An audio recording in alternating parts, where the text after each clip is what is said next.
और आइए शुरुआत करते हैं।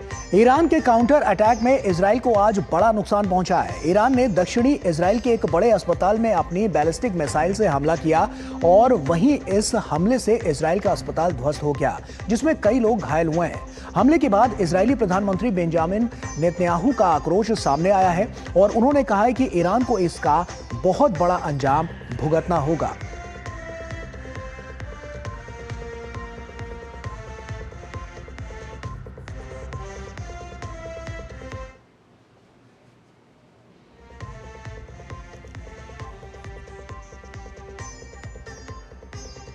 से अधिक मिसाइलें दागी गईं, जिसमें 170 से अधिक लोग घायल हुए। ईरानी मिसाइलों ने सिर्फ तेल अवीव को ही निशाना नहीं बनाया, बल्कि आसपास स्थित शहर भी हमले की जद में आ गया। होलोन शहर पर हुए बैलिस्टिक मिसाइल हमले में एक इमारत तबाह हो गई, तो दुनिया की सबसे बड़ी हीरा मंडी के लिए मशहूर शहर रमतगढ़ भी ईरानी मिसाइल की भेंट चढ़ा। करीब 2 लाख की आबादी वाले रमतगढ़ के स्टॉक एक्सचेंज पर भी हमला हुआ। सबसे बड़ा हमला बीरशेबा स्थित एक सोरोका हॉस्पिटल पर हुआ। अस्पताल के बीचों बीच हुए मिसाइल हमले के बाद अफरा तफरी मच गई। हमले के बाद सोरोका मेडिकल सेंटर से धुएं का गुबार उठता देखा गया। लोग जान बचाकर भागते हुए नजर आए। इजरायली प्रधानमंत्री ने कहा कि ईरान से अपने नागरिकों और अस्पतालों पर हमले की पूरी कीमत वसूलेगा। हालांकि अस्पताल पर हमले के बाद प्रतिक्रिया देते हुए ईरान ने कहा कि उसका टारगेट बीरशेबा में सोरोका अस्पताल के बगल में एक सैन्य ठिकाना था। उधर आईडीएफ ने दावा किया है कि उसने ईरान के 2/3 बैलिस्टिक मिसाइल लॉन्चरों को नष्ट करने में कामयाबी हासिल की है। इससे पहले इजराइल ने इराक के अराक हैवी वाटर रिएक्टर पर ताबड़तोड़ हमला किया। दरअसल हमले से कुछ घंटे पहले ही इजरायली सेना ने अराक और खोंडब शहर के लोगों को इलाका खाली करने की चेतावनी दी थी। अराक में ही हैवी वाटर रिएक्टर है, जो ईरान के न्यूक्लियर प्रोग्राम का एक अहम हिस्सा है। संयुक्त राष्ट्र की अंतर्राष्ट्रीय परमाणु ऊर्जा एजेंसी ने एक्स पर एक पोस्ट में बताया कि खोंडाब हैवी वाटर रिएक्टर पर इजरायली हमले से कोई रेडियोलॉजिकल प्रभाव नहीं हुआ। IAEA ने कहा है कि चूंकि साइट चालू नहीं थी और उसमें कोई परमाणु सामग्री नहीं थी, ईरान ने न्यूक्लियर प्लांट पर हमले को लेकर संयुक्त राष्ट्र परमाणु निगरानी संस्था के सामने इजराइल की शिकायत दर्ज कराई है। इस बीच रूस ने इजराइल से ईरान के बुशहर न्यूक्लियर प्लांट पर हवाई हमलों को तुरंत रोकने की अपील की। दरअसल रूस के सहयोग से बने इस परमाणु संयंत्र में कई रूसी विशेषज्ञ काम करते हैं। ईरान इजराइल जंग में कूदने के लिए अमेरिका ने भी कमर कस ली है। अमेरिकी राष्ट्रपति ने अपने कैबिनेट सहयोगियों से कहा कि उन्होंने ईरान के खिलाफ हमले की योजना को मंजूरी दे दी है। बहरहाल युद्ध को देखते हुए क्षेत्रीय तनाव की आशंका गहराती दिख रही है। जारी जंग के बीच रूस के राष्ट्रपति व्लादिमीर पुतिन और चीन के राष्ट्रपति शी जिनपिंग ने फोन पर बात कर दोनों पक्षों को कूटनीतिक तरीके से समस्या को सुलझाने का सुझाव दिया। हालांकि इजराइल की तरफ से ट्रंप पर बयान पर रूस ने कड़ी प्रतिक्रिया दी है। पुतिन ने चेतावनी भरे लहजे में कहा है कि अगर अमेरिका जंग में कूदता है तो मध्य पूर्व को अस्थिर होने में देर नहीं लगेगी।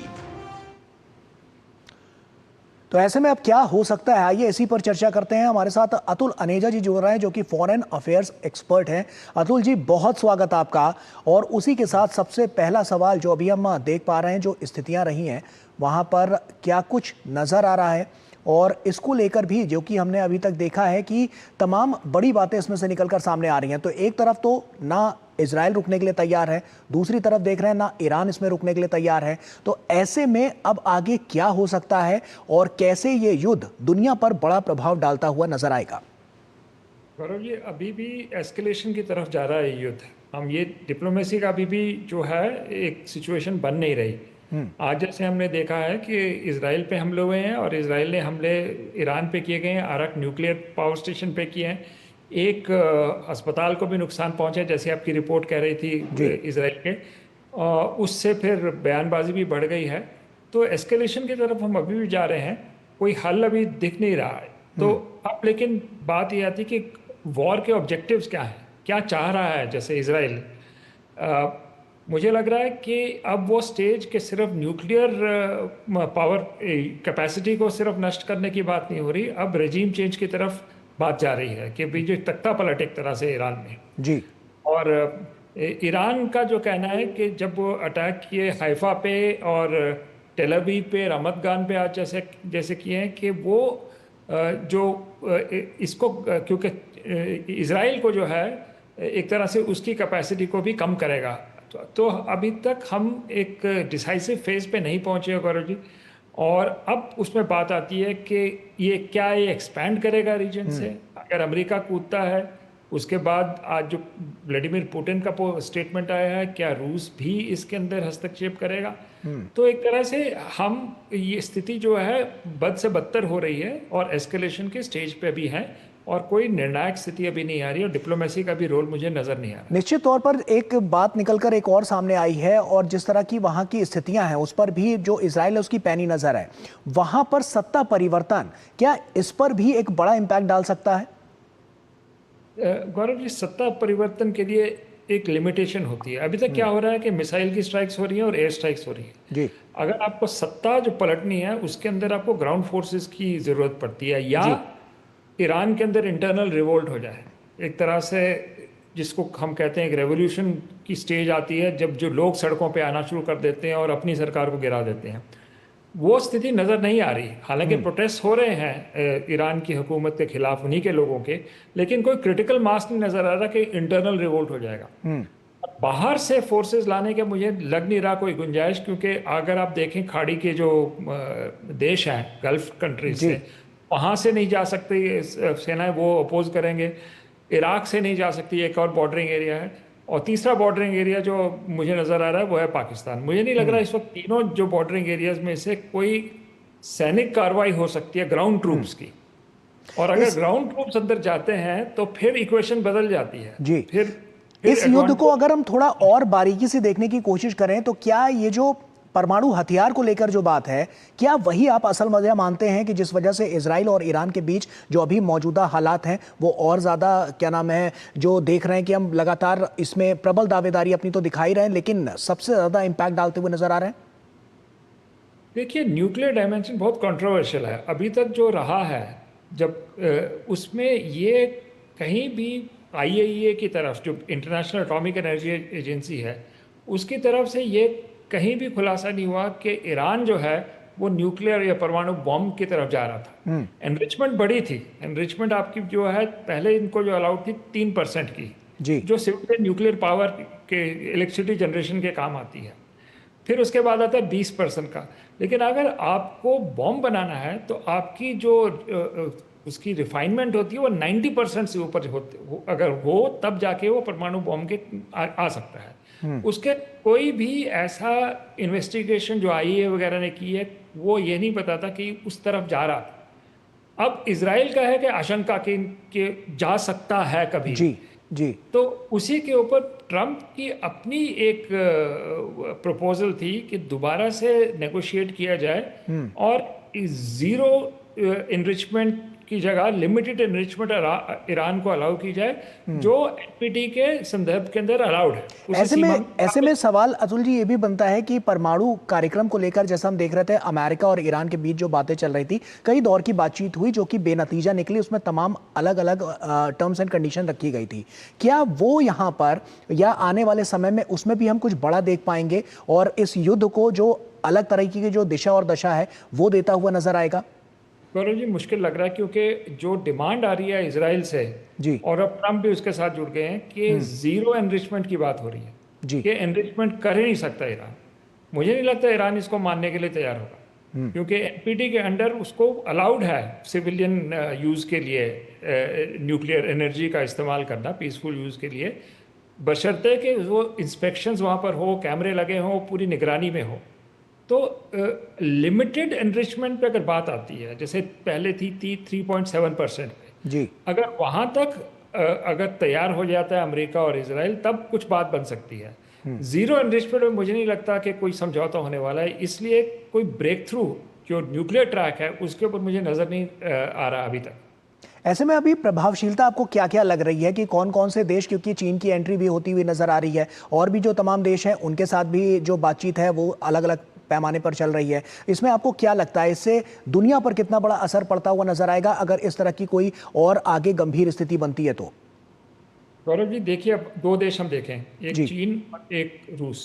जी रूस के इंटरेस्ट में और दोनों के इंटरेस्ट में कि रेजिम जो तख्ता पलट ना हो, क्योंकि अगर तख्ता पलट होता है ईरान में तो जो यूरेशिया एरिया है जिसमें चीन और रूस जहाँ पर लोकेटेड है, तब उनके करीब ये रजीम चेंज का प्रोसेस नज़दीक आता है, इसलिए वो नहीं चाहेंगे कि यहाँ पर तख्ता पलट। नंबर वन, प्रॉब्लम क्या आ रही है, अब तक शायद रूस हस्तक्षेप कर लेता, लेकिन रूस की अपनी स्थिति जो है वो यूक्रेन के साथ जुड़ी हुई है। अभी जो जो जो स्पेशल मिलिट्री ऑपरेशन कह रहे हैं, जो युद्ध हो रहा है यूक्रेन में, तो जो मिलिट्री अटेंशन है रूस की वो यूक्रेन के ऊपर है। उसके पास इतनी स्पेयर कैपेसिटी मुझे नहीं लगता कि वो दो फ्रंट पे कर सके, यूक्रेन को भी और ईरान को भी सपोर्ट कर सके। तो ये एक लिमिटेशन है। हाँ, सिर्फ एक ही बात रूस कर सकता है, वो फिर बहुत बड़ी बात होती है, एक न्यूक्लियर डायमेंशन की बात होती है कि जो एक तरह से अमेरिका अगर आ जाता है पूरी तरह से घुस के, और फिर एक ही विकल्प फिर रशिया के पास रहेगा कि वो फिर न्यूक्लियर धमकी की तरफ जा सकता है और फिर बहुत बड़ी एस्केलेशन हो सकती है। ऐसे में ये जो सपोर्टिव सिस्टम है वो किस तरह से काम करता हुआ नजर आ रहा है, क्योंकि हमने देखा इससे पहले भी जो अलग अलग कॉन्फ्लिक्ट्स इस पूरी दुनिया में चल रहे हैं वहां पर भी एक सपोर्ट सिस्टम काम करता हुआ नजर आ रहा है। इस युद्ध की अगर हम बात करें तो आपको क्या लगता है कि पीछे से जो बैक सपोर्ट है वो कहां से मिल रहा है? देखिए, अभी तक ईरान को बहुत बड़ी सपोर्ट पीछे से नहीं मिल रही। काफ़ी आइसोलेटेड है ईरान इस वक्त, क्योंकि चाइनीज़ जो है उन्होंने इंटरफेयर नहीं किया, कोई असला बारूद नहीं दिया, सिर्फ स्टेटमेंट्स आए हैं कि भाई ये इसको जो है समाधान इसका होना चाहिए जी। लेकिन मटेरियल सपोर्ट मुझे नहीं लगता कि चीन की तरफ से आ रही है, क्योंकि चीन घुसना नहीं चाहता किसी और युद्ध में। चीन की अपनी प्रायोरिटीज है, अपनी इकोनॉमिक डेवलपमेंट है, वो किसी युद्ध में जाने के लिए इस वक्त तैयार नहीं है। तो चीन से सपोर्ट वैसे नहीं आ रही। रूस से आई हुई है सपोर्ट ईरान को, एक तरह से एक पीस ट्रीटी भी इनकी साइन हुई थी, लेकिन जब एयर डिफेंस की बात आ रही है, जो हमले हो रहे हैं, तो रूस उसमें भी नज़र नहीं आ रहा। तो एक तरह से मुझे लगता है कि ईरान इस वक्त काफ़ी अलग थलग है। जो उसके पहला सपोर्ट सिस्टम था जिसमें नॉन स्टेट एक्टर्स थे, हिजबुल्ला थे, हूतीज थे, तो हमास, ये सारा जो रेजिस्टेंस फ्रंट है वो पहले ही बहुत कमज़ोर हो चुका है। तो मुझे लगता है कि ये जो लड़ाई है ये ज़्यादा जो ईरान है अपने बलबूते पे ही कर रहा है। तो ऐसे में आपको क्या लगता है कि जैसे इन वॉरफेयर की जब हम बात करते हैं वहां पर सिर्फ, क्योंकि अगर हम देखें तो अभी ईरान के पास जो भी इक्विपमेंट्स हैं उसमें बैलिस्टिक मिसाइल का सबसे ज़्यादा यूज़ किया जा रहा है, इसके अलावा कुछ ड्रोन्स का भी यूज़ किया जा रहा है। आपको क्या लगता है कि अगर हम आर्मरीज की बात करें और यहाँ पर डिफेंस को वहाँ पर देखें तो आपको क्या लगता है इन दोनों देशों में कौन किस पर ज़्यादा भारी पड़ता हुआ नजर आ रहा है? क्योंकि अभी हम देख रहे हैं कॉन्फ्लिक्ट तो दोनों तरफ से है। निश्चित रूप से अगर आप मिलिट्री बैलेंस देखेंगे तो मिलिट्री बैलेंस तो बिल्कुल इजराइल और उसके पीछे अमेरिका की बैकिंग उसकी तरफ है जी। वो बात एक बिल्कुल सही है, लेकिन बात फिर आती है कि ये जो वॉर अभी लड़ी जा रही है वो एरियल बैटल से लड़ी जा रही है, मिसाइल्स या एयरक्राफ्ट से लड़ी जा रही है जी। उससे तख्ता नहीं पलटा जाता, रिजीम चेंज नहीं होती। बहुत पनिशमेंट मिलेगी ईरान को, लेकिन मुझे नहीं लगता, क्योंकि अंदरूनी उस तरह से बदलाव नहीं नज़र आ रहा कि लोग सड़कों पे आ रहे हैं और पूरी तरह से एक तरह से रेवोल्यूशन का, इंटरनल रेवोल्यूशन का कोई साइंस नहीं नज़र आ रहे इस वक्त। हालांकि जो बैलेंस, मिलिट्री बैलेंस है वो अमेरिका और इजराइल की तरफ है, इजराइल और अमेरिका की तरफ है, लेकिन इसका ये मतलब नहीं है कि इतना भारी एसिमेट्री है कि ईरान में रजीम चेंज हो जाए। निश्चित तौर पर ये आने वाले समय में देखना होगा कि आखिर इसमें और क्या कुछ देखने को मिलता है और ये वॉर अभी और आगे कहां तक जाती है। आप बने रहिए अतुल जी हमारे साथ, क्योंकि वक्त यहाँ पर एक छोटे से ब्रेक का होगा।